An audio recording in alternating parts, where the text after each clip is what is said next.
ध्यान नहीं रहा, सब ड्राफ्ट ड्राफ्ट बनाने में इन सब में थोड़े से चीजें ऐसे होती गई, क्लासेस नहीं होती गई। मैंने कहा आज सुबह से एप्लीकेशन में प्रॉब्लम आ रहा था, मुझे लगा था पता नहीं आज मैं अपने बच्चों से मिल पाऊंगी कि नहीं मिल पाऊंगी, लेकिन फाइनली आज आप लोग मेरे सामने हैं। हाँ जी भैया, मैम कैसे हो, कहाँ थे इतने दिन? हरप्रीत जी आपको पता नहीं है बेटा कि कहाँ थे? दिल्ली में जो प्रोटेस्ट हुआ था टीचर्स का, उसके अंदर लगे हुए थे, आई थिंक सारे टीचर्स उसमें बिजी थे, इसलिए क्लास नहीं हो पाई थी। पर्सनली मैं अपनी बताऊं तो मैं भी दिल्ली गई थी, 31 को ही सुबह निकली थी 5 बजे ट्रेन पकड़ के, और उसके बाद मैं वापस आई थी 31 की रात को। एक ही हो गया था, मतलब 31 नहीं थी, 1 की सुबह मैं वापस पहुंच पाई थी, तो थोड़ा सा क्लासेस लेने में थोड़ा प्रॉब्लम हो गई, लेकिन अब मैं कंटिन्यू करूंगी अपनी क्लासेस। थोड़ा इनमें बिजी थे, मुझे लगा एक बार बच्चों के लिए बच्चों के हित में लड़ाई हो रही है, बच्चों पे कुछ भलाई में काम हो रहा है, एजुकेशन सिस्टम को सुधारने का मौका मिल रहा है, तो क्लासेस तो हमें जीवन भर पढ़ानी है, तो शायद हम सबको एक साथ होना चाहिए, है ना? लेकिन कोई बात नहीं है, अभी मैं आपकी क्लासेस वापस से स्टार्ट करूंगी। चलो स्टार्ट करें अपनी।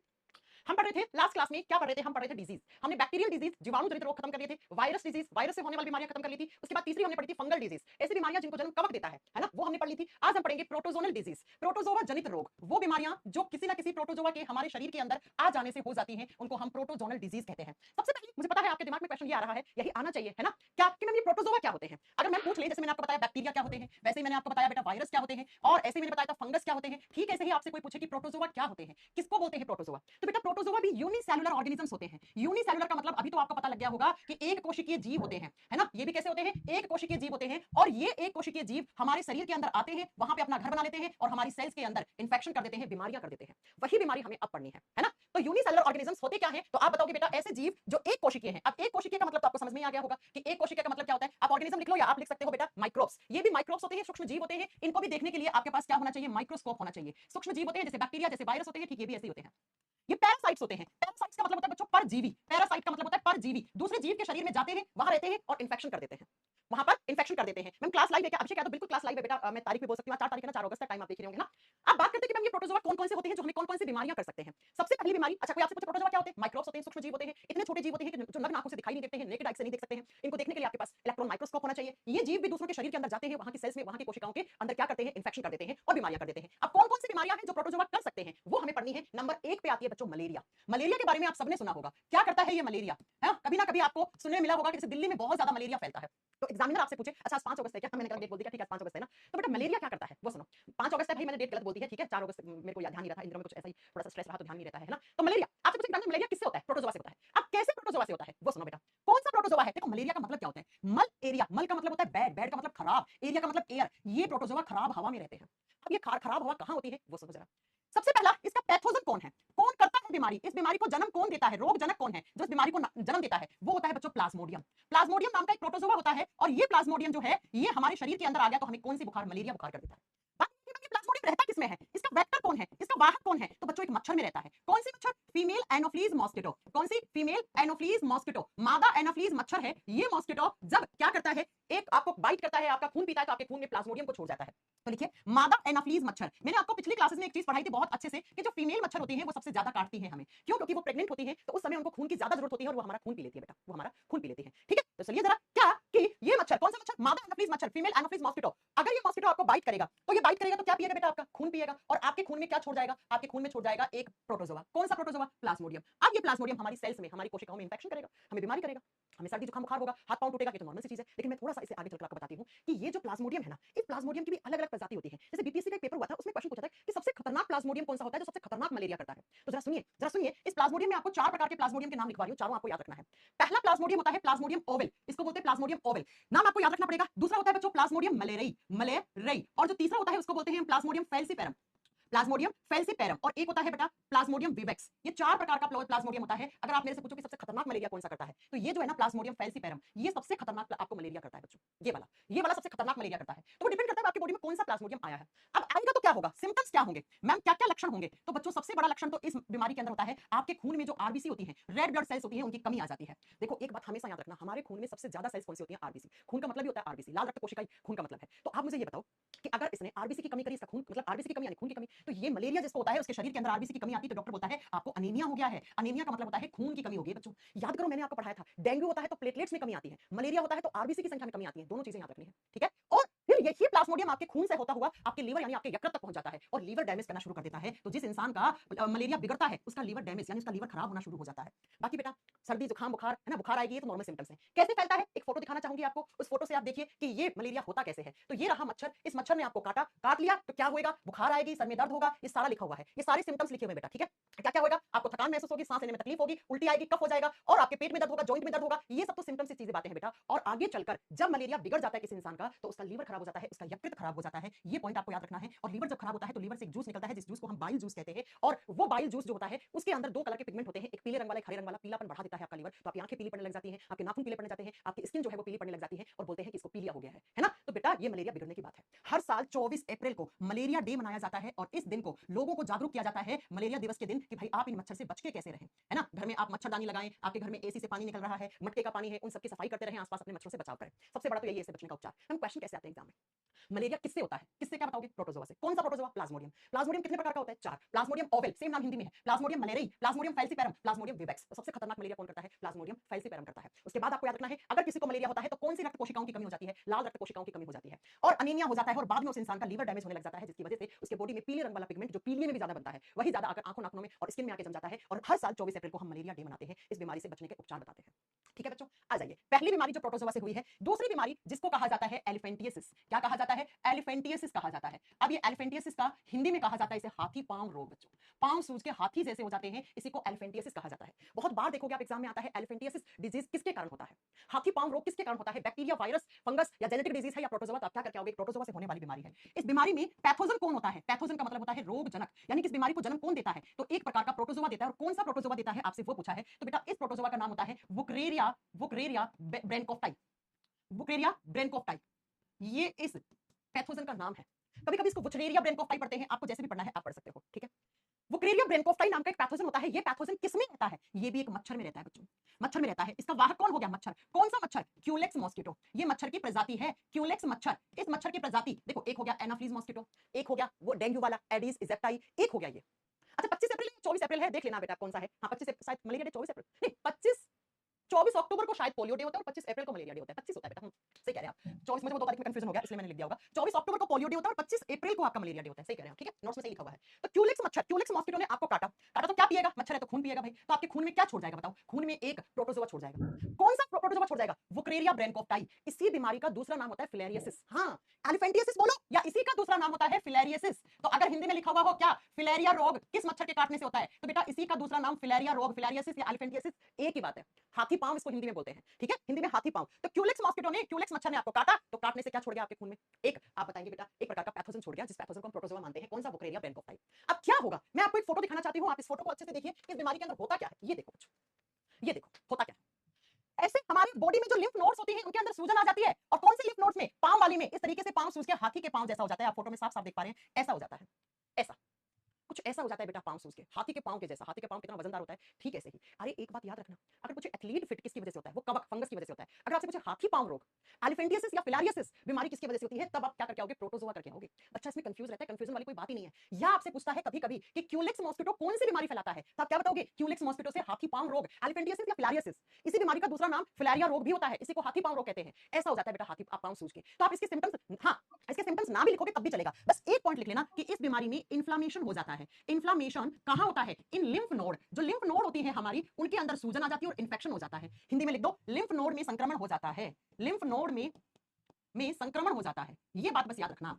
अगर पूछे ना कौन सी बीमारी में लिम्फ नोड में संक्रमण होता है, अब लिम्फ नोड्स क्या होते हैं, टॉन्सिल्स सुना, टॉन्सिल्स फूल जाते हैं, टॉन्सिल्स क्या होते हैं, लिम्फ नोड होते हैं। ऐसे हमारे बॉडी में एक लिम्फेटिक सिस्टम होता है जो इम्यून सिस्टम का हिस्सा होता है, उसके अंदर जो नोड्स होती है उनमें सूजन आ जाती है, ठीक है। तो ऐसा हो जाता है बच्चों, हाथी पांव रोग में कुछ पांव सूज के ऐसा हो जाता है, याद रखना, ठीक है।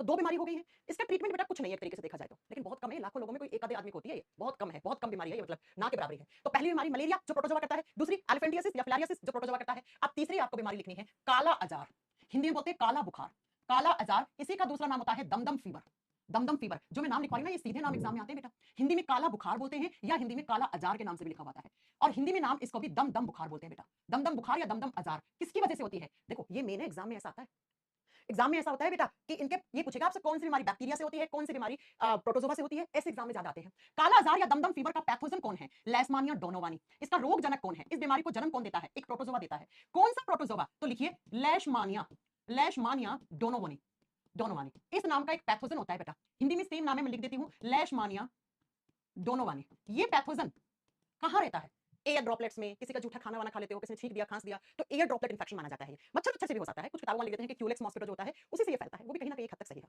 ठीक है, चल मैं, मेरी बुआ का है बट वो सही नहीं होता है बेटा, इसका कोई इलाज नहीं है। रिंकू गुप्ता कह रहे मेरी बुआ को बीमारी है, मैंने कहा लाखों लोगों में एक आधिक होता है, तो हो सकता है आपकी बुआ को हो ये बीमारी, इसका कोई इलाज नहीं है बेटा, आपको पता होगा। रिंकू, अगर आप डॉक्टर से गए तो डॉक्टर कहते हैं इसका कोई इलाज नहीं है बेटा, है ना। क्या होता है इस काला आजार में? काला आजार में होता क्या है, सिम्टम्स क्या है बेटा? ये बुखार ना खत्म नहीं होती, बस ये बुखार खत्म नहीं होती। खत्म का मतलब है ये बुखार महीनों महीनों रहती है इंसान को। हाँ, इसलिए इसका नाम काला आजार है बेटा। मैम, बिहार पुलिस में क्वेश्चन आया था कि सीड एंड फ्रूट्स के बाहर हार्डनेस का क्या कारण है। अभी बेटा आप लोगों ने मेरे से पढ़ा होगा टिश्यू वाला चैप्टर, तो मैंने बहुत अच्छे से पढ़ाया है कि 3 तरीके के टिश्यू होते हैं, पैरेन्काइमा, कोलेन्काइमा, स्क्लेरेन्काइमा। स्क्लेरेन्काइमा हमेशा हार्डनेस देने का काम करता है, तो अनुराग जिसका सही आंसर होगा स्क्लेरेन्काइमा, स्क्लेरेन्काइमा। ठीक है, ओके, आ जाइए।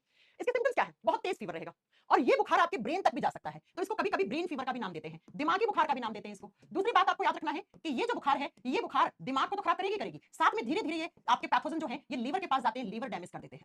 कौन सा ऑर्गन प्रभावित होता है इसमें? इसमें यकृत नष्ट होने लग जाता है, यकृत खराब होने लग जाता है बच्चों, वो प्रभावित हो जाता है। और एक ऑर्गन पढ़ाया होगा मैंने ब्लड वाले चैप्टर में, अगर नहीं पढ़ाया है तो सुनिए, एक ऑर्गन होता है स्प्लीन। इस स्प्लीन के पास हमारी आरबीसी स्टोर होती है। प्लीहा नाम का एक ऑर्गन होता है, वो ऑर्गन भी इस बीमारी के अंदर खराब होना शुरू हो जाता है।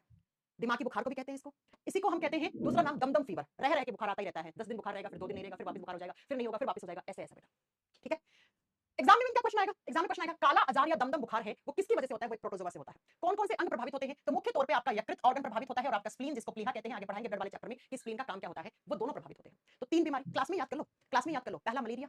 अच्छा, अगर मैं आपसे पूछूं डेंगू किससे होता है तो क्या करके आओगे? जल्दी बताओ। डेंगू बैक्टीरिया से होता है या वायरस से? वायरस से होता है। टीबी किससे होता है? बैक्टीरिया से। और अगर आपसे पूछे मलेरिया किससे होता है? प्रोटोजोआ से। तीनों बातें याद रखना। अभी चौथे नंबर पे आती है अफ्रीकन स्लीपिंग सिकनेस। ये चारों बीमारियों के नाम याद करने में बेटा, ये टफ लगते हैं बच्चों को याद करना। नेक्स्ट लिखो African African sleeping sickness. African sleeping sickness बीमारी हिंदी में कहते हैं निंद्राकारी रोग। हिंदी में कहते हैं निंद्राकारी रोग, इंसान हमेशा नींद में रहता है, निंद्राकारी रोग।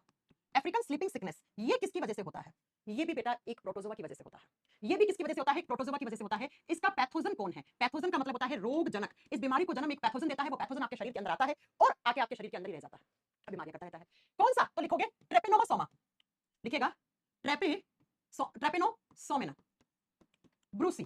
ट्रेपेनोसोमा ब्रूसी नाम का एक पैथोजन आता है और ये पैथोजन किसके थ्रू आता है? ये एक मक्खी के थ्रू आता है बेटा। इसका वाहक कौन है? एक मक्खी है और जिस मक्खी का नाम होता है सी फ्लाई।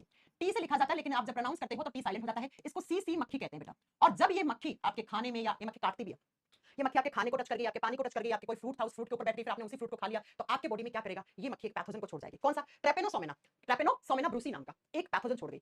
अब ये पैथोजन जो है ना, ये वाला प्रोटोजोआ, ये आपके ब्रेन तक जाता है बच्चों, ये दिमाग तक जाता है और आपके ब्रेन इंफेक्शन कर देता है, दिमाग संक्रमित कर देता है। और इस बीमारी का जो मेन लक्षण होता है वो ये रहता है कि इंसान के दिमाग में कंफ्यूजन रहती है, उसके विल पावर में कमी आ जाती है, हमेशा कंफ्यूज दिखता है, अच्छे से कोई डिसीजन नहीं ले पाता है, बहुत ज्यादा नींद में लगता है, हमेशा ऐसा लगता है कि वो नींद में ही है बेटा हमेशा। ठीक है, तो इसीलिए इसका हिंदी में निंद्राकारी रोग कहा जाता है बेटा, इसको हिंदी में निंद्राकारी रोग भी इसी को कहते हैं। तो ये होगी चौथी। अब पांचवी और छठी बीमारियां हैं, वो भी किससे होती हैं? 5 नंबर पे लिखो डायरिया। मैं कितनी बार आपको बताऊं कि डायरिया का मतलब होता है उल्टी दस्त होना। हाँ, वेक्टर पूछा जाता है इसका, बिल्कुल पूछा जाता है, मैंने आपको पहले बता दिया बेटा। डायरिया का मतलब होता है उल्टी दस्त लगना, है ना। और बेटा जब डायरिया होता है तो एक खतरनाक डायरिया, जो सबसे खतरनाक डायरिया माना जाता है, वो मैं अभी लिखवा रही हूं, वो एक प्रोटोजोआ की वजह से होता है। कौन सा प्रोटोजोआ? एक होता है डायरिया बेटा, एक होता है पायरिया। एक होता है डायरिया और एक होता है पायरिया। अब डायरिया क्या होता है और पायरिया क्या होता है? सबसे पहले आपको याद रखना है कि डायरिया और पायरिया दोनों ही प्रोटोजोनल डिजीज होती है, दोनों ही आपकी प्रोटोजोआ से होने वाली बीमारियां हैं। अब डायरिया में क्या होता है? डायरिया का पैथोजन, पैथोजन का मतलब होता है रोगजनक। कौन सा बाहर से प्रोटोजोआ आता है जो आपको डायरिया कर देगा? वो होता है बेटा Entamoeba histolytica. Entamoeba histolytica, histolytica, इस नाम का एक पैथोजन आएगा। मैम ये पैथोजन कहां से आता है? इसका वेक्टर क्या है? खाना और पानी। ये पहुंचता है आपके शरीर के अंदर किसकी सहायता से? Contaminated food and contaminated water. प्रदूषित भोजन और प्रदूषित खाने की सहायता से। अगर आपने ऐसा खाना खा लिया जिसके अंदर ये पैथोजन था, आपने अगर ऐसा पानी पी लिया, हिंदी में लिखना प्रदूषित भोजन और प्रदूषित खाना, तो आपके शरीर के अंदर ये आ जाएगा। ये क्या है? पैरासाइट, परजीवी, दूसरे जीवों के शरीर में रहने वाला। और ये क्या कर देता है? ये आपके डाइजेस्टिव सिस्टम पे इफेक्ट डालता है, आपके मुंह से जाएगा, मुंह से पेट में जाएगा, पेट में गड़बड़ कर देगा, आंतों में इन्फेक्शन कर देगा और आपको लूज मोशन होने लग जाएंगे, खाना खाते ही उल्टी आ जाएगी, खाना खाते दस्त लग जाएंगे और आपके शरीर का सारा पानी उल्टी और दस्त में बाहर निकल जाता है, आपको डिहाइड्रेशन हो जाता है। ये बहुत ही ज्यादा खतरनाक डायरिया माना जाता है। ठीक है, तो बस इतनी बात याद रखनी है कि डायरिया जो सबसे खतरनाक वाला डायरिया होता है वो एक पैरासाइट करता है। अब आप कहोगे मैम हम क्यों खाएंगे ऐसा खाना पानी? बेटा ये पैथोजेंस होते हैं, ये बहुत छोटे माइक्रोब्स होते हैं, आपको पता ही नहीं लगता कि आप कब पानी ऐसा पीके जिस पानी में ये पैथोजेंस थे, है ना। चलो अगला अगला आता है पायरिया। पायरिया भी किसकी वजह से होता है? इसका भी पैथोजन एक आप बताओगे बेटा कौन होता है? प्रोटोजोआ होता है। एंटामोइबा जिंजिवाइटिस, इसका पैथोजन कौन है? तो लिखना एंटामोइबा जिंजिवाइटिस, इस नाम का एक पैथोजन प्रोटोजोआ आता है। कहां से आता है? इसका भी वेक्टर खाना पानी है। अब खाने पानी में आप जो भी खा रहे हो पी रहे हो, वैसे मैं बताऊं सबसे ज्यादा डायरिया और पायरिया करने वाले पैथोजेंस होते हैं ना, ये पैक्ड फूड में रहते हैं, पैकिंग करे वाले फूड में खाते हो ना, पैक्ड फूड, उनके अंदर सबसे ज्यादा होता है बेटा। ठीक है, तो इसका वाहक कौन है? तो बेटा वही फूड से आ जाएगा, भोजन से आ जाएगा, पानी से आ जाएगा, फ्रूट से आ जाएगा। कोई आपने फल खा लिया ऐसा जिसके ऊपर ये था, आपको नहीं दिखा, क्या हो जाता है पायरिया में? आपको एक फोटो दिखाती हूँ, दिखने में थोड़ी अजीब लगेगी लेकिन सच है। देखो, पायरिया में क्या होता है, आपके दांतों के ये मसूड़े होते हैं ना, ये मसूड़े कमजोर हो जाते हैं, ऐसे मसूड़े कमजोर हो जाते हैं और दांतों में पीलापन जम जाता है। देखो, दांत सफेद से पीले हो जाते हैं ऐसे, और दांतों की जड़ें धीरे धीरे कमजोर हो जाती हैं। इंसान का मुंह जब हंसेगा ना, तो उसकी स्माइल करेगा तो दांत पूरे पीले दिखते हैं। आप सामने वाले को कहेंगे, भाई बीड़ी तंबाकू खाते हो क्या? वो कहेगा, नहीं यार, हमारे यहाँ ऐसा पानी आता है, पानी से दांत हमारे पीले हो जाते हैं। जी हाँ, वो बिल्कुल सही बोलते हैं कुछ लोग। आज भी हमारे देश में, ये हमारे देश का दुर्भाग्य है कि हमारे देश के बहुत सारे ऐसे गांव हैं, ऐसे छोटे छोटे ढानी कस्बा हैं, जिनमें आज भी ऐसा पानी आता है जिस पानी को आप हार्ड वाटर कहते हो, जिसको आप कठोर जल कहते हो, जिसके अंदर मिनरल्स बिल्कुल भी नहीं होते हैं, जिसके अंदर इंप्योरिटीज होती हैं और जिसके अंदर बहुत सारे पैथोजेंस होते हैं। और यही पैथोजेंस आप जब ऐसा पानी पीते हो तो आपके दांतों के मसूड़ों को कमजोर करेगा, मसूड़ों में इंफेक्शन करता है, मसूड़ों से खून आ जाता है, इंसान ब्रश करता है, कुल्ला करता है, तब इंसान पानी पीता है, कोई खाना खाता है तो उस खाने के अंदर खून आने लग जाता है और बेटा ऐसे दांत पीले पड़ जाते हैं। इसी को बोलते हैं पायरिया लगना। पायरिया लगना बोलते हैं ना कोई सामने वाला कि मुझे पायरिया हो गया है, हमारे गांव का पानी ऐसा है जिस पानी के अंदर पता नहीं क्या है, जिस सब पूरे गांव के लोगों के दांत पीले हैं। वो कुछ हद तक सही कहते हैं वो बात, मैं उनकी बात नहीं कर रही हूं। बीड़ी तंबाकू पीने से भी दांत पीले होते हैं, मैं उनकी बात नहीं कर रही हूं। मैं बात कर रही हूं जो लोग ऐसा पानी पीते हैं जिस पानी के अंदर आज भी ऐसे पैथोजेंस आते हैं जो आपके दांतों के अंदर पीलापन ले आते हैं, मैं उनकी बात कर रही हूं बेटा। ठीक है। मैं प्लेग क्या होता है बेटा, मैं प्लेग पढ़ा चुकी हूं। प्लेग चूहा फैलाता है, उसका कोई यहाँ लेना नहीं है बेटा, पढ़ा चुकी हूं मैं। हाँ, ऐसा होता है बेटा, ये होता है आपका क्या, पायरिया। तो मैंने ये 6 बीमारी पढ़ाई हैं जो किससे होती है, प्रोटोजोआ से। एक बार मैं क्विक रिवीजन करवा दूं, फिर हम लास्ट बीमारी पढ़ेंगे जिनको हम जेनेटिक डिजीज कहते हैं। प्रोटोजोआ क्या होते हैं, हम इतने छोटे माइक्रोब्स होते हैं जो सिर्फ एक ही कोशिका से मिलकर बने हुए होते हैं, लेकिन ये पैरासाइट होते हैं। ये अपने भोजन के लिए किसी दूसरे जीवित शरीर के अंदर जाते हैं और वहां पर इंफेक्शन कर देते हैं। जैसे पहला प्रोटोजोआ कौन सा है, प्लाज्मोडियम। ये प्लाज्मोडियम पहले मच्छर में रहता है, फिर मच्छर ने आपको काटा तो आपके शरीर के अंदर आ जाता है और आपको मलेरिया कर देता है। और ये जो मलेरिया होती है, ये मच्छर कहां रहता है, खराब हवा में। खराब हवा का मतलब है डस्टबिन के बाहर की हवा, कूड़े कचरे की हवा, उसके अंदर मलेरिया वाला सबसे ज्यादा रहता है। कौन, आप बताओगे, मच्छर। तो इस मच्छर ने काटा तो क्या इस तरीके के आपके खून में कमी ला देगा, आरबीसी की कमी कर देगा, आपकी लीवर तक को खराब कर सकता है मलेरिया, अगर सही समय पे सही इलाज ना मिला तो। और हर साल 25 अप्रैल को मलेरिया डे मनाते हैं, लोगों को जागरूक करते हैं कि मलेरिया वाले मच्छर से कैसे बचा जाए। अगर हो जाए मलेरिया, सुनो एक नोट डाल के पॉइंट लिखो, अगर किसी इंसान को खतरनाक वाला मलेरिया हो जाता है तो पता है क्या किया जाता है बेटा, उसको एक क्या दिया जाता है, कुनीन नाम की दवा दी जाती है। कुनीन नाम की दवा दी जाती है, लिख लीजिएगा। अगर किसी को बहुत खतरनाक मलेरिया होता है तो कुनीन नाम की दवा, ये दवा है, ये मेडिसिन है, ये दवा दी जाती है। और ये दवा कहां से मिलती है, सिंकोना एक प्लांट होता है, उस प्लांट की छाल को पीस पीस के बनाई जाती है। ये कुनीन मलेरिया के लिए रामबाण दवा मानी जाती है। तो कुनीन दवा को कहां से बनाया जाता है, bark of cinchona plant, bark of cinchona plant, cinchona पेड़ की छाल से, लिख दो, सिंकोना पेड़ की, सिंकोना पेड़ की छाल से, छाल होती है जहां से लकड़ी मिलती है, अरे उसी छाल से पीस पीस के एक दवा बनाई जाती है जिस दवा को कुनीन कहते हैं। और ये दवा किसके उपचार में, मलेरिया के उपचार में काम में ली जाती है बच्चों। मलेरिया के ट्रीटमेंट में कुनीन नाम की दवा का बहुत बड़ा योगदान है। अगर किसी बच्चे को, मैं नहीं चाहती कभी किसी को हो, लेकिन जब होता है तो डॉक्टर देता है क्लोरोकुनीन नाम की दवा, ऐसे देता है ना। तो ये बात याद रखना। किस पौधे से बनाई जाती है, सिंकोना पेड़ की छाल से बनाई जाती है। तो मलेरिया में क्या होता है, तो पहली बीमारी मलेरिया प्लाज्मोडियम नाम के किससे होती है, प्रोटोजोआ से। दूसरी, पांव सूज के हाथी जैसा हो जाता है, इसे एलिफेंटियासिस या फिलारियासिस रोग कहा जाता है। ये क्यूलेक्स मॉस्किटो फैलाता है, ऐसा हो जाता है पांव। तीसरा जो होता है वो होता है काला अजार या दमदम फीवर, बहुत दिनों तक बुखार रहता है, दिमाग तक बुखार पहुंच जाती है और साथ में लीवर और स्प्लीन नामक ऑर्गन इससे प्रभावित हो जाते हैं। अगला 4 नंबर पे अफ्रीकन स्लीपिंग सिकनेस, निंद्राकारी रोग, ये भी किसकी वजह से होता है, ये भी एक इसका पैथोजन भी प्रोटोजोआ होता है। पांचवा और छठा डायरिया और पायरिया। तो याद करो, मैंने 6 बीमारी फंगस से लिखवाई थी और 6 ही बीमारी आज प्रोटोजोआ से लिखवा दी। तो यहां तक की क्लास में मैंने पढ़ा दिया बैक्टीरिया कौन कौन सी बीमारी करता है, वायरस कौन कौन सी बीमारी करता है, कोई प्रोटोजोआ कौन कौन सी बीमारी करता है, कवक फंगस कौन कौन सी बीमारी करते हैं। ये सारी कम्युनिकेबल डिजीज होती है। अब हमारी लास्ट जो बीमारी बची है वो बची है जेनेटिक डिजीज, 8-9 है, वो पढ़नी है। तो फटाक से हेडिंग डालो जेनेटिक डिजीज। देखे हैं कभी क्वेश्चन, 4 क्वेश्चन डालेगा एग्जामिनर और पूछेगा इनमें से कौन सी एक जेनेटिक डिजीज है, इनमें से कौन सी एक आनुवंशिक बीमारी है। अब सबसे पहले आपको पता होना चाहिए कि आनुवंशिक बीमारी कैसे होती है, क्यों होती है, कब होती है और कौन कौन सी होती है, ये पता होना चाहिए। ठीक है बच्चों, जेनेटिक डिजीज का मतलब क्या होता है, सुनो, ऐसी बीमारी जो बाय बर्थ हो, जब आपका जन्म हुआ था तो आपके जन्म के साथ एक बीमारी का जन्म हुआ था, जो बीमारी जन्म से ही आप में हो जाए उसे आप जेनेटिक डिजीज कहते हैं। ये बीमारियां एक पीढ़ी से दूसरी पीढ़ी में ट्रांसफर होती हैं, one generation to another generation, यानी कि आपके माता पिता में थी तो आप में हो जाएगी, और अगर आप में है तो आपसे आपके बच्चों में हो जाएगी। तो ऐसी बीमारी जो एक जनरेशन से अगली जनरेशन में पास हो जाए, उस बीमारी को आप आनुवंशिक रोग कहते हैं, आप उसे आनुवंशिक बीमारी कहते हैं। ऐसी बीमारी जो क्या होती है, आनुवंशिक बीमारी की एनसीईआरटी में परिभाषा क्या लिखी हुई है, ऐसी बीमारी जो बाय बर्थ है और साथ में जो बीमारी एक पीढ़ी से दूसरी पीढ़ी में चली जाए, पीढ़ी दर पीढ़ी से आगे से आगे एक पीढ़ी से दूसरी पीढ़ी में जाए, उसी बीमारी को हम क्या कहते हैं, जेनेटिक डिसऑर्डर कहते हैं या हेरिडिटरी डिसऑर्डर कहते हैं, आनुवंशिक रोग कहते हैं।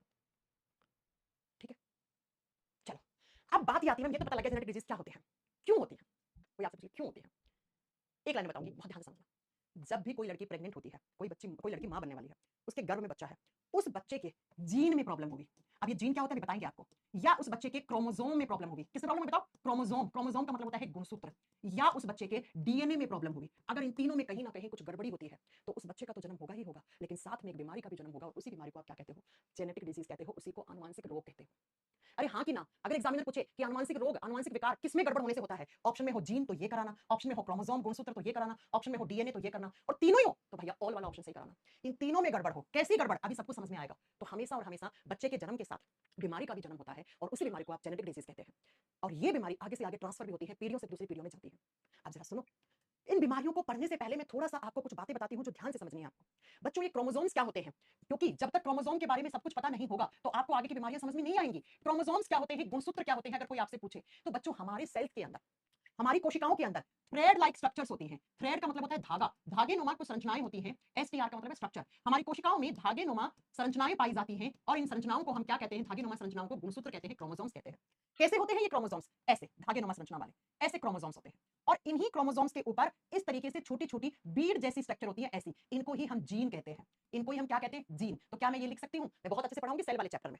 अभी फिलहाल बस जितना मैं पढ़ा रही हूँ वही सुनो, क्योंकि हमारा चैप्टर सेल नहीं है ना। अभी हमारे चैप्टर का नाम क्या है? हमारे चैप्टर का जेनेटिक डिजीज नाम है। तो मैं यहाँ पे सेल वाले चैप्टर को ज्यादा लंबा नहीं खींचूंगी, सिर्फ इतना बताऊंगी कि गुणसूत्र धागे नुमा संरचनाएं होती हैं और इन्हीं गुणसूत्रों के ऊपर छोटे छोटे बीड जैसे, छोटे छोटे मोतियों जैसे कुछ संरचनाएं पाई जाती हैं जिनको आप जीन कहते हो। ये क्रोमोसोम्स और जीन जो होते हैं वो हमेशा पेयर्स में होते हैं बेटा। क्रोमोसोम्स या जीन हमेशा जोड़ियों में पाए जाते हैं। ये जोड़ी में पाए जाते हैं, सिंगल क्रोमोसोम या सिंगल जीन नहीं होता है बेटा। ठीक है? कितने होते हैं? जैसे मैं ह्यूमन बॉडी की बात करूं, ह्यूमंस की बात करूं, मनुष्य के शरीर की बात करूं तो 23 पेयर्स क्रोमोसोम्स होते हैं। अब 23 पेयर्स का मतलब क्या हो गया? टोटल कितने हो गए? 46, 46। 46 तो नंबर में है। तो क्रोमोसोम्स और जीन्स हमेशा किसमें होते हैं? पेयर्स में होते हैं, जोड़ियों में होते हैं। जैसे मैं हमारी बात करूं तो हमारे शरीर की प्रत्येक कोशिका के पास 23 जोड़ी क्रोमोसोम्स होते हैं। नंबर में कितने होंगे? 46। अब बच्चों ये जो क्रोमोसोम्स होते हैं ये दो टाइप के होते हैं। पहले क्रोमोसोम्स होते हैं जिनको बोलते हैं ऑटोसोम्स। ऑटोसोम्स को हिंदी में ऑटोसोम्स ही कहते हैं। मैम ये ऑटोसोम्स क्या होते हैं? बच्चों ऐसे क्रोमोसोम्स, ऐसे गुणसूत्र जो लड़का और लड़की के एक जैसे हो, जो एक जैसे होते हैं और एक जैसा काम करते हैं, उन क्रोमोसोम्स को हम क्या कहते हैं? आप कहोगे बेटा उनको ऑटोसोम्स कहते हैं। जो same in male and female, अरे भैया जो लड़का और लड़की के कॉमन क्रोमोसोम्स हैं, जो एक जैसे क्रोमोसोम्स हैं, उनको ऑटोसोम्स कहते हैं। और पता है लड़का और लड़की के कितने पेयर क्रोमोसोम्स एक जैसे होते हैं? 22 पेयर, यानी कि 44 क्रोमोसोम्स, 44 गुणसूत्र एक जैसे होते हैं। जबकि जबकि दूसरे टाइप के जो क्रोमोसोम्स होते हैं उनको बोलते हैं एलोसोम्स। एलोसोम्स को हिंदी में भी एलोसोम्स ही लिखा जाता है। ऐसे क्रोमोसोम्स जो लड़का और लड़की में डिफरेंट होते हैं, अलग अलग होते हैं, लड़कियों के अलग होंगे, लड़के के अलग होंगे, उनको हम क्या कहते हैं? उनको हम एलोसोम्स कहते हैं। डिफरेंट का मतलब होता है अलग अलग, भिन्न भिन्न। अरे वो क्रोमोसोम्स लड़के के अलग है और लड़की के अलग है, उनको आप क्या बोलते हो? एलोसोम्स। 22 पेयर क्रोमोसोम्स जब एक जैसे हैं तो सिर्फ एक पेयर एलोसोम होता है, एक जोड़ी अलग अलग होता है। अगर मेल बॉडी की बात करती हूं, लड़कों में, नर शरीर में बात करती हूं तो एलोसोम को कहते हैं X Y, X comma Y. ये एक जोड़ी क्रोमोसोम लड़कों के हैं एलोसोम। अगर मैं फीमेल की, महिलाओं की बात करती हूं तो महिलाओं में एलोसोम कौन कौन से होते हैं? X comma x. तो प्यारे बच्चों सुनो, अगर मैं किसी लड़के के क्रोमोसोम्स लिखूं तो मैं कैसे लिखूं? सुनो, मेल के क्रोमोसोम, एम का मतलब मेल, पुरुष, लड़कों में 44 क्रोमोसोम्स तो एक जैसे हैं, तो 44 प्लस एक्स कॉमा वाई, तो लड़कों की सेल्स में क्रोमोसोम्स ऐसे होते हैं बेटा। और लड़कियों की बॉडी में 44 प्लस एक्स एक्स ऐसे होते हैं प्यारे बच्चों। ये किसी महिला के क्रोमोसोम है। आप सोच रहे होंगे मैम यहाँ पे क्यों पढ़ा रही है क्रोमोसोम्स? अरे भाई साहब, क्योंकि आगे की जो जेनेटिक डिजीज है वो क्रोमोसोम्स के बिना समझ में नहीं आएंगे। अब मेरे प्यारे प्यारे बच्चों सुनो, मैं आपको बताऊं कि मैंने यहाँ क्यों पढ़ाया है। आप सुनिए जरा। अगर मैंने आपसे बोला कि ये वाली आनुवंशिक बीमारी है, ये ऑटोसोम क्रोमोसोम में प्रॉब्लम होने से हुई, तो आप इतना समझ पाओगे कि ऑटोसोम का मतलब होता है ऐसे क्रोमोसोम जो लड़का लड़की दोनों में बराबर हो। इसका मतलब मैम वो बीमारी लड़का लड़की दोनों में हो सकती है। जी हाँ, जी हाँ। और अगर मैं आपसे कहूं कि ये बीमारी एलोसोम में गड़बड़ होने से हुई है, तो आप मेरे से पूछोगे मैम किसकी एलोसोम? लड़का या लड़की के? क्योंकि एलोसोम तो डिफरेंट होते हैं लड़का और लड़की के। हाँ, इसीलिए मैंने यहाँ पे थोड़ी सी क्रोमोसोम्स की हिस्ट्री पढ़ाई है। बाकी जब मैं आपको सेल कोशिका वाला चैप्टर पढ़ाऊंगी तो ये सब कुछ समझ में आएगा बहुत अच्छे से। फिलहाल इतना सुन लो कि 23 जोड़ी क्रोमोसोम्स होते हैं हमारे शरीर के अंदर और इन्हीं क्रोमोसोम्स के ऊपर मोतियों जैसे छोटे छोटे जीन लगे हुए होते हैं। क्रोमोसोम्स और जीन हमेशा पेयर्स में होते हैं, जोड़ियों में होते हैं। ह्यूमन बॉडी की बात करते हैं, मनुष्य के शरीर की बात करते हैं तो 23 पेयर क्रोमोसोम्स होते हैं। 22 पेयर यानी कुल 44 क्रोमोसोम्स लड़का लड़की के सेम होते हैं, उनको ऑटोसोम्स कहते हैं। तो अगर ऑटोसोम में गड़बड़ होगी तो लड़का लड़की दोनों में बीमारी हो सकती है वो। और एक पेयर क्रोमोसोम्स लड़का लड़की के डिफरेंट होते हैं, लड़कों में 44 प्लस एक्स वाई होते हैं और लड़कों में 44 प्लस एक्स एक्स होते हैं। तो आइए फिर एक एक करके जेनेटिक डिजीज पढ़ना शुरू करते हैं। आसान कर दिया मैंने आपके लिए समझना। अनुवांशिक रोग एक एक करके पढ़ना शुरू करते हैं। सबसे पहला अनुवांशिक रोग जो बहुत सारे लड़कों प्रताड़ित रहते हैं इस बीमारी से, इसको बोलते हैं कलर ब्लाइंडनेस। कितने बच्चों को है हमारी क्लास में कलर ब्लाइंडनेस? फटाक फटाक से बताओ मुझे। वर्णांधता बोलते हैं बेटा, हिंदी में बोलते हैं वर्णांधता। कलर ब्लाइंडनेस नाम से ही समझ में आ रहा है, कलर का मतलब होता है रंग, ब्लाइंड का मतलब अंधा हो जाना। कुछ कलर दिखते ही नहीं है, कुछ कलर दिखते नहीं है। क्यों नहीं दिखते हैं? सारी बातें करते हैं। कलर ब्लाइंडनेस, सबसे पहला पॉइंट तो भैया कलर ब्लाइंडनेस क्या होता है? एक जेनेटिक डिजीज होता है। अब मुझे ये बताओ, क्या मुझे ये बताना पड़ेगा कि इसमें किसमें गड़बड़ होगी? मैम सिंपल सी बात है, इसमें क्रोमोसोम्स या जीन में या डीएनए में गड़बड़ होगी। तो जिस भी इंसान के शरीर के अंदर क्रोमोसोम में गड़बड़ हुई उसको आनुवंशिक विकार पैदा हो जाते हैं। तो लिख दीजिए, यह एक आनुवंशिक रोग है, आनुवंशिक बीमारी है। अब इस आनुवंशिक बीमारी में होता क्या है वो ध्यान से समझना है बेटा। ये एक जेनेटिक डिसऑर्डर है, एक आनुवंशिक बीमारी है। सबसे पहला मैं इसको लक्षण बताती हूँ होता क्या है। Blue, green, red. ब्लू यानी नीला रंग, ग्रीन यानी हरा रंग और रेड यानी लाल रंग में डिफरेंस क्रिएट नहीं कर पाते ये पेशेंट। किसी को लाल हरा दिखता है, हरा लाल दिखता है। और ऐसे लोगों को ना रेलवे डिपार्टमेंट रखता है, ना आर्मी, ना डिफेंस। ये सारे डिपार्टमेंट में जब भी आपका मेडिकल होता है या डीवी होता है तो उसमें पूछता है आपको कलर ब्लाइंडनेस तो नहीं है। इसीलिए रेलवे में जब आप किसी भी कैटेगरी में जाते हो, चाहे एएलपी बनना चाह रहे हो, टेक्नीशियन में जा रहे हो, बेटा आपसे वो पहले पूछता है कि कलर ब्लाइंडनेस तो नहीं है आपको? आपके आईज का विजन क्या है, देखते हो ना आप। अब क्यों होती है ये? इसमें होता क्या है समझा दिया मैंने। लाल रंग दिखेगा हरा, हरा दिखेगा लाल। तो आप सोचिए, मान लीजिए आप एएलपी बन गए धांधलेबाजी करके, क्योंकि आजकल सरकारी नौकरी में बहुत धांधलेबाजी चल रही है। आपने 20 लाख रुपए देकर आप कलर ब्लाइंडनेस था आपको और आप एएलपी बन गए, लोको पायलट बन गए, असिस्टेंट लोको पायलट बन गए। ट्रेन चला रहे हो भैया, ट्रेन के अंदर हो, अब ट्रेन रोकने के लिए लाल झंडी दिखाई, लेकिन आपको वो लाल हरा रंग दिख गया तो तुमने तो ट्रेन दौड़ा दी। हजारों लाखों लोग मर जाएंगे इससे तो, है ना? समझ रहे हो मेरी बात? ऐसे डिफेंस वाले भी नहीं लेते हैं, आर्मी वाले भी नहीं लेते हैं इन लोगों को। अब ये होती क्यों है वो सुनो बच्चों। ये मेल बॉडी में लड़कों में 8% होती है, तो महिलाओं में सिर्फ और सिर्फ होने के चांसेस 0.4% है। अगर अभी मैंने आपकी क्लास में पूछ लिया ना कि कितने लोगों को कलर ब्लाइंडनेस है, तो 8-10 से लड़के बोल देंगे हाँ मैम हमें है, लेकिन लड़की एक भी नहीं मिलेगी। लड़की एक भी नहीं मिलेगी, बिकॉज ये जो बीमारी होती है ना बेटा, ये लड़कों में कॉमन है, जहां पे 8% और 0.4% का रेशियो है लड़का लड़की में। इसका मतलब मैम इस बीमारी के जो मेन प्रताड़ित लोग हैं वो कौन है? लड़के लोग। लड़कों के अंदर ज्यादा पाई जाती है। क्यों पाई जाती है? सुनो, ये बीमारी जो होती है, ध्यान से सुनना, ये बीमारी होती है एलोसोम में गड़बड़ होने से। अब एलोसोम क्या होते हैं, अभी तो बताया था, एलोसोम का मतलब होता है लड़का और लड़की के अलग अलग क्रोमोसोम्स। और सुनो, इस बीमारी को कहा जाता है x linked chromosomal disorder. X linked chromosomal disorder. NCERT की परिभाषा बता रही हूं मैं बेटा, एनसीईआरटी में साफ साफ लिखा हुआ है, colour blindness is a x linked chromosomal disease या जेनेटिक डिजीज। हिंदी में क्या लिखोगे, एक्स गुणसूत्र लिखो, एक्स गुणसूत्र सह लगनता रोग, सह लगनता रोग। ये बच्चा पॉइंट समझने की जरूरत है आपको, इसका मतलब क्या होता है एक्स लिंक्ड क्रोमोसोमल डिजीज। बच्चों मैंने अभी थोड़ी देर पहले पढ़ाया था कि लड़कों के क्रोमोसोम्स कैसे होते हैं 44 प्लस एक्स वाई, ये किसके हैं, एक मेल क्रोमोसोम है। और महिलाओं के कैसे होते हैं 44 प्लस एक्स एक्स, ये किसी फीमेल के क्रोमोसोम है। तो सुनो ध्यान से कि ये बीमारी कहां से आती है, ये बीमारी इस एक्स में प्रॉब्लम होने से आती है। अब मैम लड़कियों में क्यों नहीं हो सकती, या ना के बराबर क्यों है लड़कियों में, लड़कों में ज्यादा क्यों होती है, तो ध्यान से देखो आंसर यहां छुपा है। क्योंकि ये बीमारी एक्स क्रोमोसोम में प्रॉब्लम होने से हुई। एक्स क्रोमोसोम के ऊपर जो जीन्स होते हैं उनमें गड़बड़ होने से कलर ब्लाइंडनेस हुआ। तो ध्यान से देखो, बेचारी लड़कों के पास तो एक ही एक्स क्रोमोसोम है, और इसी पर ऐसे जीन आ गए, उन जीन में म्यूटेशन हो गया जो जीन कलर ब्लाइंडनेस वाले हैं। लड़कियों में तो दो एक्स है भाई साहब, इसीलिए इस बीमारी का कैरियर हो सकती है लड़की। हाँ, लेकिन लड़की के अंदर वो लक्षण नहीं आएंगे, लक्षण नहीं आएंगे। मैंने इस बीमारी का वेक्टर कौन, अनुराग बेटा, ये जेनेटिक डिजीज होती है, जेनेटिक डिजीज का वेक्टर नहीं होता, तो एक पीढ़ी से दूसरी पीढ़ी में आती है।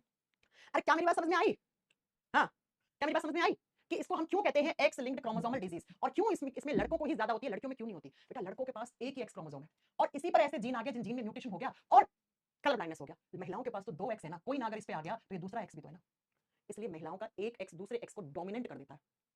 ठीक है, अब होता क्या अगर किसी लड़के में आ गई तो बेटा होगा क्या, उस लड़के की आंखों के अंदर, याद करो मैंने बताया था, आंखों के अंदर दो प्रकार की कोशिकाएं होती हैं, कौन कौन सी, कौन सेल्स, रोड सेल्स। तो लड़कों की कौन सेल्स में प्रॉब्लम होती है बेटा, और कौन सेल्स का काम क्या होता है, कलर में डिफरेंस करवाना। कलर, रंगीन दुनिया जो दिख रही है ना, ये लाल पीला नीला पिंक, ये सारे कलर आप किसकी वजह से देख रहे हो, कौन सेल्स की वजह से। तो अब एक लाइन में सुनो बीमारी क्या होती है। कलर ब्लाइंडनेस एक जेनेटिक डिसऑर्डर होता है, आपके अंदर आया था, आपके माता पिता से आया है, आपका इसमें कोई गलती नहीं है, और आया है तो आप में क्या होगा, आपको लाल हरा दिखेगा, हरा लाल दिखेगा। ठीक है, बहुत प्रॉब्लम होती है। इंडिया में खैर बोलते हैं कि ऐसे लोगों को लाइसेंस नहीं मिलता है, लेकिन इंडिया में तो 1000-2000 देके लाइसेंस घर पे आ जाता है बेटा, है ना। तो सुनो, अब ये होता क्यों है, क्योंकि इस बीमारी के अंदर जो एक्स क्रोमोसोम होता है, उसके जीन होते हैं, उनके अंदर म्यूटेशन हो जाता है, उनके अंदर उत्परिवर्तन हो जाता है, और वो जीन और वो जो क्रोमोसोम है वो ढंग से अपना प्रेजेंस नहीं दिखा पाता है, और जिसकी वजह से उन लड़कों की आंखों के अंदर जो कौन सेल्स होती हैं, जो अलग अलग कलर दिखाने के लिए, अलग अलग रंग दिखाने के लिए रिस्पॉन्सिबल होती हैं, उन कौन सेल्स में गड़बड़ हो जाती है। तो ऐसे लड़कों को इन तीनों कलर में डिफरेंस क्रिएट नहीं हो पाता है, इसी को वर्णांधता कहते हैं, इसी को कलर ब्लाइंडनेस कहते हैं। मैम हमें कैसे पता लगेगा हमें कलर ब्लाइंडनेस है कि नहीं है, तो बेटा डॉक्टर एक टेस्ट करता है कलर ब्लाइंडनेस के लिए, जिसको इशिहारा टेस्ट कहा जाता है। इशिहारा टेस्ट एक गोल गोल सा ऐसे डॉक्टर के पास पोस्टर सा होता है, और उस पोस्टर के ऊपर कौन कौन सा कलर आप बताओगे बेटा, ये 3 कलर रखता है, डॉट डॉट बने हुए होते हैं, नेट पे भी आप सर्च कर सकते हो, जैसे मैं आपको सर्च करके दिखाऊं इशिहारा टेस्ट में क्या होता है। अगर आपको इसमें ब्लू रेड तीनों अलग अलग दिख रहे हैं कलर, तो आपको कलर ब्लाइंडनेस नहीं है। देखो अभी करवाती हूं मैं आपको इशिहारा टेस्ट, इसी को बोलते हैं इशिहारा टेस्ट। ये देखो, ये देखा है आपने कभी, ऐसा डॉक्टर कहता है कि इसमें देखो आपको आपको ये तीनों कलर दिख रहे हैं क्या, देखो ग्रीन रेड है ना, बीच में थोड़ा ब्लू भी डाल रखा है, तो अगर आप इसमें से तीनों कलर अच्छे से देख पा रहे हो, देखो ये, हाँ कभी कभी पीला कलर भी लगा देता है डॉक्टर अंदर, कुछ लोगों को तो पीला भी नहीं दिखता है ढंग से, हाँ ठीक है, ऐसा ऐसा ये चेक करता है डॉक्टर, और बता देता है, डॉक्टर बताता है कि भाई आप कलर ब्लाइंडनेस वाले पेशेंट हैं या नहीं है। अब आ जाओ एग्जाम में कैसे क्वेश्चन आएगा, एग्जाम में पूछेगा कलर ब्लाइंडनेस कैसा बीमारी है, आनुवंशिक रोग, कौन कौन से कलर के बीच में डिफरेंस नहीं पता लगता है, नीला हरा, मेन हरा और लाल होता है, कुछ बुक्स वाले नीला पीला भी लिख देते हैं, वो तो मतलब बहुत गंभीर कंडीशन हो गई। नेक्स्ट, ज्यादातर किसको होता है, लड़कों में बीमारी पाई जाती है, लड़कियों में ना के बराबर पाई जाती है। ठीक है, लड़कियां इसकी कैरियर हो सकती है बिकॉज एक्स क्रोमोसोम तो लड़कियों में भी होता है। आपसे पूछेगा ये जो जीन है कलर ब्लाइंडनेस वाले, ये कौन से क्रोमोसोम के साथ लग्न हो रखे हैं, जुड़ रखे हैं, एक्स क्रोमोसोम के साथ, और कौन सा एक्स, ये पहला एक्स। तो बेचारे लड़कों में तो एक ही एक्स है, तो उनमें तो आ जाती है बीमारी, लड़कियों में दो एक्स है तो नहीं आएगी बीमारी। ठीक है, और इसमें आंखों में कौन सी कोशिकाओं में प्रॉब्लम होती है, कौन सेल्स में प्रॉब्लम होती है। इस बीमारी का पता करने के लिए कौन सा टेस्ट करते हैं, इशिहारा टेस्ट, जैसा मैंने अभी करके दिखाया था, ये आपको बताना होता है। ठीक है बच्चों, ठीक है, तो ये पहली कलर ब्लाइंडनेस नाम की हमने आज पढ़ ली है, क्या, आनुवंशिक रोग। अब हीमोफीलिया ये सब हम कल की क्लास में पढ़ेंगे, कल अपना ये चैप्टर खत्म खत्म, परसों से अपना एक नया चैप्टर की शुरुआत हम करेंगे। ठीक है बच्चों, ओके। क्लासेस डिस्टर्ब हुई हैं क्योंकि दिल्ली गई हुई थी मैं प्रोटेस्ट के चलते हुए, आपको बताया था मैंने कि मैं दिल्ली जाऊंगी, 2-3 दिन क्लासेस नहीं ले पाऊंगी, तो बेटा क्या हो गया, आपके हक की लड़ाई तो लड़ने गए थे बेटा, आपके ही एजुकेशन सिस्टम, आपके ही नोटिफिकेशन जारी होने से लेकर ज्वाइनिंग के बीच का जो पेनफुल प्रोसेस है उसको कम करने के लिए हम दिल्ली गए थे, इसलिए क्लासेस नहीं हो पाई थी बेटा। तो आपके ही हक की लड़ाई लड़ने के लिए गए थे। आपको पता है कितने सारे टीचर्स के ऊपर लाठीचार्ज हुआ, मैं कैसे बची हूं आपको पता है, बची क्यों, मेरा पांव का नाखून टूटा है, मैं पांव कैसे ऊपर करके दिखाऊं, मैं नाखून जनरली बढ़ा के रखती हूं हाथों के, तो फिर भी मैं पांव के मेरे नाखून बड़े हुए हैं, तो एक कांस्टेबल थी बहुत हैवी सी, उसने मुझे एक बार धक्का दिया, तो मैंने कहा मैडम रुक जाओ कोई बात नहीं है, उसने दूसरी बार फिर धक्का दिया और मेरे पांव के ऊपर इतना तेज लाठी से ऐसा मारा और पांव के ऊपर चढ़ गई पूरा कि मेरा नाखून पूरा सूज के नीला पड़ रखा है बेटा अंदर से, नाखून के बीच वाले हिस्से में ब्लड सर्कुलेशन ही नहीं है मेरा, बहुत प्रॉब्लम हुई मुझे। मैं क्या बता दूं आप लोगों के लिए, ये क्या बता दूं मैं आप लोगों को, है ना। कोई बात नहीं है भाई, बहुत लाठियां खाई, बहुत धक्के खाए, बाल फाड़े गए भैया कांस्टेबलों से, कितने ज्यादा टॉर्चर किए गए हैं, इसलिए मैं वहां पे गई थी बेटा। तो वो बेटा क्या करें, तुम कह रहे हो क्लास नहीं ले रहे हो, बेटा तुम्हारी लड़ाई लड़ने के लिए जाओ, डंडे भी खाओ, नाखून तोड़वाओ, नाखून तोड़वा के आई हूं मैं, दिखाया भी था मैंने वीडियो में, आपने YouTube पे एक दो वीडियो देखे होंगे, तो कांस्टेबल ने जानबूझ के पांव के ऊपर पांव रखा इतना तेज, फिर मैंने उसको वापस धक्का दिया है ना, मैंने क्या, मेरे को गुस्सा आ गया, मैंने उसको वापस धक्का दिया, तो हुआ कि मैं बच क्यों गई, नहीं तो मेरे को बहुत लाठियां पड़ती, जिस तरीके से मैंने भी उसका आंसर करा था मेरे को लाठियां पड़ती, बिकॉज़ मेरे साथ एक मैम थी सोनम इंग्लिश पढ़ाती है, उनका छोटा बच्चा था 10 महीने का उनके साथ, मैंने कहा ये मेरा ही बच्चा है, तो उसने कहा क्या करना है बच्चे को लेके थोड़ा सा भागो, तो उसने वहां से हमें हटा दिया था, नहीं तो बस में छोटे बच्चों को थोड़ा बस में भरते, इसलिए मैं बच गई थी बेटा, है ना, नहीं तो मैं भी उसी बस में धक्के खा रही होती। तो आप लोगों की लड़ाई लड़ने के लिए गए थे बेटा, कुछ अच्छा हो जाए, उम्मीद भी है कि 100% तो कोई चीज अच्छी नहीं हो सकती, लेकिन 2-4 चीजें भी अगर आपके फेवर में आ जाएंगी या एजुकेशन सिस्टम ठीक हो जाएगा तो बेटा कितनी अच्छी बात है ना। तो बहुत लड़ाई लड़ी, बहुत कुछ हुआ बेटा, एफआईआर में नाम आ रखा है। क्या आपको कैमरे पे क्या-क्या बता दें? आप सोचोगे आप, मैं मानती हूँ हम लोग आपकी हिम्मत होते हैं बेटा। तो अगर मैं कैमरे पे आके दुख रोना शुरू कर दूँ, मेरा नाखून तोड़ दिया है, मेरे को ये कर दिया, मेरे नाम पे एफआईआर कर दी, वो कर दी, कोई ना वकील है ना लड़ने के लिए, लड़ रहे हैं, वकीलों को फीस भरनी है और तो क्या होगा? तो कैमरे पे हर चीज़ आपको बोल दे तो आपका विश्वास ही टूट जाएगा कि जब हमारे टीचर के साथ ऐसा किया जा रहा है तो फिर हमारे साथ तो क्या ही होगा, है ना? तो कोई बात नहीं बेटा, है ना? तो चलेगा ये एफआईआर होती रहती है। 45 नहीं 47 टीचर्स के खिलाफ एफआईआर है ना? तो ये सारी चीज़ें मैं कैमरे पे नहीं बोल सकती, मेरी आदत नहीं है बेटा कैमरे पे आके रोने की, ये सब दिखाने की। एक टीचर है संजीव सर, आपके इंग्लिश पढ़ाते हैं शायद, तो उनको तो इतना बेरहमी तरीके से मारा गया, उनका हाथ तोड़ दिया यहाँ पूरा, गर्दन पे ऐसे चोट, एक टीचर की पैंट फाड़ दी है, बताओ, पैंट फाड़ दिया लठ में डाल के ऐसे। तो बहुत कुछ हुआ है बेटा, बहुत कुछ हुआ है, मतलब नहीं बता सकते कैमरे पे। एज़ ए टीचर मुझे नहीं अच्छा लगता है कि मैं अपने बच्चों को डिमोटिवेट करूँ ये सब दिखा के, है ना? तो सिस्टम से लड़ाई है, बहुत लंबी लड़ाई है, आपको क्या लगता है? कल 6 तारीख है, वापस अगर प्रोटेस्ट की मंजूरी मिलती है आज़ाद को, तो मैं वापस दिल्ली भागूँगी कल, फिर जाऊँगी मैं, है ना? तो आप लोगों को मतलब हम लोग आप लोगों के लिए मोटिवेशन है बेटा, तो मैं आप लोगों को कभी भी ऐसे डगमगाने नहीं दे सकती आप लोगों के विश्वास को कि मैम को इतना सा लग गया, इतनी चोट बहुत लगती है, बहुत बार लगती है बेटा। तो एक बार आप लोगों के लिए खाली चोट डंडे खा ली तो क्या हो गया? ठीक है? तो ये भी हो सकता है बेटा कि अगर आज रात को जैसे परमिशन मिली नहीं है, परमिशन को उन्होंने यस बोला है, लेकिन उस परमिशन में कुछ क्लियर नहीं है। तो अगर परमिशन देते हैं धरने की, तो बेटा कल मैं वापस भागूँगी सुबह-सुबह 4 बजे की ट्रेन पकड़ के। बिल्कुल जाऊँगी मैं, क्यों नहीं जाऊँगी? अगर आज मैं आप लोगों के लिए हक के लिए लड़ाई नहीं जा सकती, नहीं गई हूँ मैं, तो बेटा फिर मैं किस मुँह से आके आप लोगों को पढ़ाऊँगी? किस मुँह से आप लोग जब मुझसे पूछोगे कि मैम एएलपी का पेपर 15 लाख में बिक गया, मैम एएलपी सीबीटी के क्वेश्चन में 45 क्वेश्चन एज़ इट इज़ दूसरी शिफ्ट में आ गए, मैम जो इग्नोर क्वेश्चन है उनके मार्क्स नहीं मिले हैं, मैम आंसर की जो है वो हमारे स्कोर कार्ड से मैच नहीं कर रही है, मैम एग्जाम की डेट कब आएगी, एग्जाम कब होगा, फिर एग्जामिनेशन सिस्टम कब होगा, फिर आप मेरे से पूछोगे तो मेरे पास जवाब नहीं होंगे, इसलिए मुझे जाना पड़ेगा। क्लासेस में जिंदगी भर पढ़ाऊंगी भाई, सिलेबस की क्या टेंशन है बेटा, सिलेबस तो करवा देंगे, एक्स्ट्रा क्लास लगा लेंगे, लेकिन सबसे पहले जो एजुकेशन सिस्टम सुधारने का जो रिफॉर्म स्टार्ट किया है यहाँ पर टीचर्स ने मिलकर, तो उसमें ज्यादा हिस्सा लेने की जरूरत है बेटा। ठीक है, थैंक यू सो मच, मिलेंगे कल की क्लास में, bye bye, take care. Ma'am Rakshabandhan की छुट्टी नहीं होगी क्या बेटा? रक्षाबंधन की छुट्टी अभी टीम बता देगी आपको।